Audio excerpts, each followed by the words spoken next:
خبر شامل کریں گے توسہ شریف سے سٹی رپورٹر عطاءاللہ لغاری کی رپورٹ کے مطابق ڈی ایس پی توسہ بخت نصر کی سربراہی میں امن و امان کے حوالے سے توسہ شریف میں فلیگ مارچ۔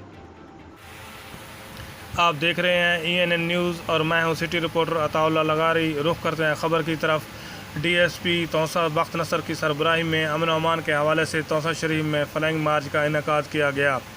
فلائنگ مارچ میں SDPO کے ہمراہ SHO city Taunsa, incharge traffic Haider squad اور ڈولفن فورس کے جوان ہمراہ تھے۔ ڈی ایس پی توسہ نے اس موقع پر کہا کہ فلائنگ مارچ کا مقصد شہریوں میں احساس تحفظ پیدا کرنا ہے۔ امن و امان کی صورتحال کو برقرار رکھنے کے لیے فلائنگ مارچ کا انعقاد کیا گیا۔ شرار پسند عناصر پولیس فورس کے حوصلے پست نہیں کر سکتے۔